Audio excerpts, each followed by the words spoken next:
வணக்கம் கைஸ். இன்னைக்கு என்ன பேச போறோம்னா, நான் வந்து பிரிசன்ல இருக்கேன். பிரிசன் மேத்யூ உங்க எல்லாருக்கும் தெரிஞ்சிருக்கும்.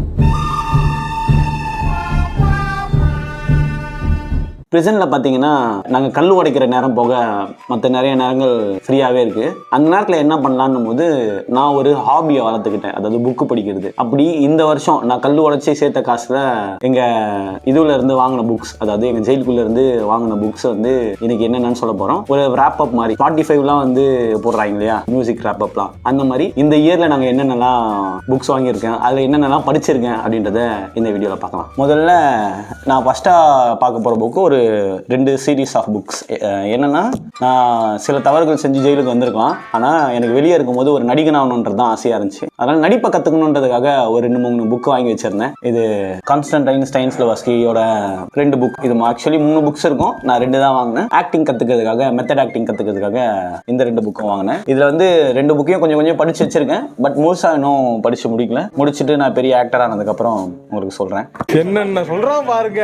அதுக்கு அடுத்து ஆக்டிங் சம்பந்தப்பட்ட இன்னொரு புக்கு. உங்களுக்கு நிறைய பேருக்கு மார்லன் பிராண்டோ தெரிஞ்சிருக்கும் இல்லையா, காட்ஃபாதர் நடிச்சவர் அவர் தான் மார்லன் பிராண்டோ. அவருடைய புக் இது, அவரை எழுதின புக்கு. இதை தமிழாக்கம் பண்ணியிருக்காங்க. இதை வந்து நான் வாங்கி படிச்சிருந்தேன். இதில் நம்ம நிறைய விஷயம் தெரிஞ்சுக்கலாம். என்னன்னா, ஒரு ஆக்டிங் ஃபீல்டில் போகிறவங்க நடிப்பை கற்றுக்கிறது எந்த அளவுக்கு முக்கியமோ அதே அளவுக்கு ஆக்டிங்ல அந்த ஒரு ஷூட்டிங் ஸ்பாட்ல எப்படி இருக்கும், அங்கே வந்து நம்ம எப்படி நடந்துக்கணும், அது இல்லாமல் மாரலாகவும் நிறைய விஷயம் பேசியிருப்பாரு. அமெரிக்காவில் நடந்த அரசியல், அதுக்கு வந்து இவர் எப்படி குரல் கொடுத்தாரு அப்படின்றத பற்றி நான் பேசியிருப்பாரு. ஸோ இந்த புக்கு வந்து இந்த வருஷம் படிச்சு முடிச்சுட்டேன். உண்மையாவே ரொம்ப நல்லா இருந்துச்சு, ட்ரை பண்ணி பாருங்க. அதுக்கு அடுத்த புக் ரொம்பவே இம்பார்ட்டன்டான புக்கு. நம்ம வெற்றிமாறன் அவர் வந்து ஒரு இன்டர்வியூல இந்த புக்கை பத்தி பேசியிருந்தாரு. அலெக்ஸ் ஐலி எழுதின ரூட்ஸ் அப்படின்னு இங்கிலீஷ்ல இருக்கும். இது வந்து 7 தலைமுறைகள்னு தமிழாக்கம் பண்ணியிருக்காங்க. இந்த புக்கை வாங்கி படிச்சிருந்தேன். ஒரு அமெரிக்காவில் இருக்க இந்த கருப்பின மக்களை வந்து எப்படி இது பண்ணாங்க அப்படின்றத ஒரு மனுஷன் பல தலைமுறைகளை தாண்டி அந்த ஸ்டோரியை வந்து ரிசர்ச் பண்ணி பல வருஷங்கள் கஷ்டப்பட்டு அதை எழுதியிருந்த புக் இது. உண்மையாவே எப்படி சொல்றது, அவங்களுக்கு ஹார்ட் பிரேக்கிங்காக இருக்கும். நிறையா இப்படிலாம் வந்து நடந்துச்சா, இப்படி நடத்தப்பட்டாங்களா அப்படின்ற மாதிரிலாம் தெரியும். அந்த மாதிரி நிறைய உண்மைகளை பேசிய புக் வந்து 7 தலைமுறைகள். அடுத்து சம்பந்தமே இல்லாமல் நான் ஒரு புக் வாங்கினேன். ஆஃபரில் வந்துச்சா இல்லை எப்படி வாங்கினேன்னு கூட எனக்கு தெரியல. ஆர்ட் ஆஃப் வார், அதாவது போரின் கலை அப்படின்னு ஒரு புக். இது எதுக்குன்னு தெரியல, படித்தேன். ஆனால் நிறைய விஷயங்கள், ஃபிலாசபிக்கலான விஷயங்கள்லாம் பேசியிருப்பாங்க. ஒரு வார் சமயத்தில் எப்படி வந்து டாக்டிக்ஸ் இருக்கணும், எப்படி வந்து ஒரு போருக்கு போகிறவங்களோட மைண்ட் செட் இல்லையா. இது வந்து நான் இந்த காலத்துலேயும் நிறைய இடங்களை யூஸ் பண்ணுறதா நான் இன்டர்வியூஸில் பார்த்துருக்கேன். மற்றபடி எனக்கு இதை பற்றி பெருசாக தெரியல. பட் ஆனால் இதில் பேசிய விஷயங்கள் வந்து நிறையா நம்ம கற்றுக்கக்கூடியதாக தான் இருக்குது. அதுக்கு அடுத்த புக் இதுவும் படித்து முடிச்சிடுறேன்னு. முக்கியமான ஒரு 4 தலைவர்கள், அவங்க நல்லவங்களா கெட்டவங்களான்றதெல்லாம் நம்ம பேச வேணாம், ஏன்னா ஒரு முக்கியமான அளவு இருக்காரு அதுல. அதுக்கப்புறம் இன்னும் நிறைய தலைவர்களை பற்றிய ஒரு சீரீஸ் ஆஃப் புக். அதாவது அந்த தலைவர்களை பற்றி பொதுவாக இல்லாமல் அவங்களோட யங் ஏஜ், அதாவது இளமை பருவத்தில் அவங்க எப்படி இருந்தாங்க, அந்த தலைமை பண்புக்கு வர்றதுக்கு அவங்க என்ன பண்ணாங்கன்ற விஷயத்தெல்லாம் இதில் பேசியிருப்பாங்க. முக்கியமான விஷயம் என்னன்னா, நெப்போலியன் போனபார்ட் வந்து எனக்கு பிடிச்ச ஒரு தலைவர். அவரை பற்றிய விஷயங்கள்லாம் வந்து ரொம்ப அவரோட எங்கேஜில் அவர் எப்படி இருந்தார்ன்றதுலாம் இந்த புக்கில் நான் படித்து தெரிஞ்சுக்கிட்டேன். எழுதினவர் வந்து ஆதனூர் தோழன். பழைய நிறைய தலைவர்களை பற்றி ஒரு எழுதியிருக்காரு அப்படின்னு கேள்விப்பட்டேன். இந்த புக் மட்டும் தான் நான் அவர்கிட்ட இருந்து படிச்சிருக்கேன். அப்புறம் அரசியல் தலைவர்கள் அப்படின்னு படிக்கும்போது நம்ம ஊரில் இருக்க ஒருத்தர், கண்டிப்பாக இவர் வந்து நிறைய கருத்து வேறுபாடுகள் நிறைய பேருக்கு இருக்கலாம். ஆனால் எனக்கு முக்கியமான விஷயம், ஒரு அரசியல் அறிவு இருக்கக்கூடிய ஒரு தலைவர்னு நான் நம்புறேன். அரசியல் தெளிவு இருக்கு அவர். அதாவது தொல் திருமாவளவன் அவருடைய அமைப்பாய் திரள்வோம்ன்ற இந்த புக்கு நான் கொஞ்சம் தான் படிச்சிருக்கேன், ஒன்றும் முழுசாக முடிக்கல. அதாவது அடித்தட்டு மக்களுக்கும் அரசியலை வந்து தெரிஞ்சுக்கணுன்ற மாதிரி இந்த புக் இருந்துச்சு. ஸோ நான் முழுசாக படிச்சுட்டோன்னா நான் அப்புறமேட்டு இதை ரிவ்யூ பண்ணலாமான்னு தெரியல. இது எனக்காக வாங்கினது, படிச்சேன்னு சொல்கிறேன், அவ்வளோதான். இப்படியே ஒவ்வொரு புக்காக போயிட்டே இருக்கு. பட் ஆனால் ரொம்ப நாளாக ஒரு புக்கை படிச்சுட்டு இருக்கேன், இன்னும் முடிக்க முடியல. பைபிள்னு நினைக்கலாம், இது பைபிள் கிடையாது, சட்ட புத்தகமும் கிடையாது. ஒரு ரஷ்யன் ஆத்தர், ரொம்ப ஃபேமஸானவங்க எல்லாருக்கும் தெரியும், ஃபியோடர் தஸ்தோவஸ்கி அப்படின்றவர்.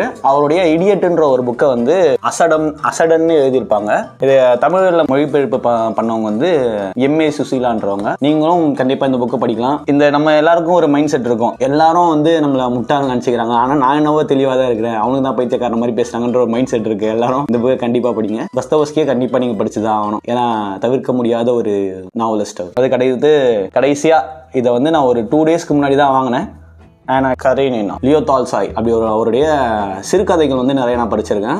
இப்பதான் வந்து முதல் வாட்டி ஒரு புக்கா வாங்கி படிக்க ஸ்டார்ட் பண்ணியிருக்கேன். என்னன்னா, ஒரு கல்யாண உறவோ இல்லைனா வந்து காதல் உறவுலையோ உங்களுக்கு எந்த பிரச்சனையும் வரக்கூடாது. அப்படி பிரச்சனை வந்தாலும் அதை வந்து நீங்க சுமூகமா அதை ஹேண்டில் பண்ணணும்னா நீங்க படிக்க வேண்டிய ஒரே நபர் வந்து லியோ டால்ஸ்டாய் தான். இந்த ஒரு விஷயமே போதும். இதை நான் படிச்சு காட்டுறேன், பாத்துங்க. Respect was invented to cover the empty place where love should be அப்படின்னு சொல்லியிருப்பாங்க. காதல் இருக்க வேண்டிய வெற்றிடத்தை நிரப்பதான் ரெஸ்பெக்ட்ன்ற ஒரு விஷயமே உருவாக்கப்பட்டிருக்கு அப்படின்ற மாதிரி சொல்லியிருப்பாரு. ஸோ காதல், திருமணம் இது மாதிரியான உறவுகள் இருக்குங்க, கண்டிப்பா நீங்க லியோ டால்ஸ்டாயை படிக்கணும். நானும் இந்த வருஷம் படிச்சுட்டு முடிஞ்சா ரிவ்யூ பண்றேன். சரி, ரொம்பவே சீரியஸான விஷயம்லாம் போயிட்டோம். இப்போ அதுக்கு அடுத்து ஃபன்னா ஒரு 2-3 விஷயம் இருக்கு. நம்ம பசங்க நம்ம சேனல் பார்க்குறவங்களுக்கு தெரியும், நம்ம அனிமே இதெல்லாம் வந்து நிறைய போடுவோம். அந்த வகையில் நம்ம நண்பர் நான் கொடுத்த ஒரு 2 மாங்கா வால்யூம்ஸ், அதாவது இதை நாங்கள் வந்து வாங்கலை, நான் என் ஃப்ரெண்டு கிட்ட இருந்து அவர் கொடுத்தா போல சும்மா ட்ரை பண்ணேன். நான் வந்து ஒன் பீஸ் மாங்காவை ஆன்லைனில் ஃபாலோ பண்ணிட்டு தான் இருக்கேன். பட் ஆனால் இது மாதிரி பேப்பர் பேக், அதாவது இதுவாக வந்து ஹார்ட் காப்பியாக வந்து நான் இன்னும் படிக்கல. கண்டிப்பாக படித்தா சொல்கிறேன். நீங்களும் வேணும்னா கமெண்ட் பண்ணுங்க, நாங்கள் இதை ரிவ்யூவாக போகிறோம். எங்ககிட்ட இருக்கிறது இப்போதைக்கு ஃபர்ஸ்ட் வால்யூமும் 96th வால்யூமும் இருக்குது. இன்னும் நிறையா வருகிற காலத்தில் நாங்கள் வாங்கலான் இருக்கோம். வாங்கணும்னா கண்டிப்பாக ரிவ்யூ பண்ணுறோம். அது இல்லாமல் இன்னும் ஒரு 2 காமிக், டெக்ஸ் ஃபீலருடைய டெக்ஸ்ன்ற காமிக், இதோ வந்து தமிழாக்கத்தில் தான் நான் படித்தேன். உண்மையாகவே சூப்பராக இருந்துச்சு. இதை நான் ரிவ்யூ கூட போடலான்னு வச்சுருக்கேன். இப்போ படித்து முடிச்சுட்டேன். முடிஞ்சா சீக்கிரத்தில் ரிவ்யூ வரும். இதுக்கப்புறம் ஒரே ஒரு காமிக் ஆல்ரெடி நான் போட்டுட்டேன் ரிவ்யூ. இது கண்டிப்பாக உங்களுக்கு பார்த்தவங்களுக்கு தெரிஞ்சிருக்கும். பார்க்காதவங்க அந்த வீடியோ போய் பாருங்கள். நான் வேணும்னா மேலே கார்டு போட்டு விட்றேன். அதுக்கப்புறம் படிக்கலான்னு வச்சுருக்கேன் 2 புக். இந்த 2 புக்கும் வந்து நான் வந்து பிடிஎஃபாக படிச்சுட்டேன். ஆனால் வந்து இப்போ தான் பேப்பராக இருக்குது, நண்பர் வச்சிருக்காப்புல, வாங்கி படிக்கலான்னு இருக்கேன். ஸோ நீங்கள் இந்த வருஷம் என்னென்ன புக் வாங்குனீங்க, இல்லை என்னென்ன புக் படிக்கணும்னு ஆசைப்பட்டீங்க அப்படின்றத கமெண்ட் பண்ணுங்கள். எங்களால் முடிஞ்சால் அதை நாங்கள் வந்து ஒரு வாய்ஸ் ஓவராவோ இல்லைனா வந்து ஒரு ஆடியோ புக்காக கூட நாங்கள் போட ரெடியாக தான் இருக்கும். ஸோ கண்டிப்பாக கமெண்ட் பண்ணுங்கள். இந்த மாதிரி புக் ரிலேட்டடாகவும் கண்டென்ட் நாங்கள் போடணும்னு நினச்சிங்கன்னா எங்களோட சேனல் சப்ஸ்கிரைப் பண்ணுங்கள். இந்த வீடியோ பிடிச்சிருந்தா லைக் பண்ணுங்கள். உங்கள் ஃப்ரெண்ட்ஸ் அண்ட் ஃபேமிலிக்கு ஷேர் பண்ணுங்கள். தேங்க்யூ.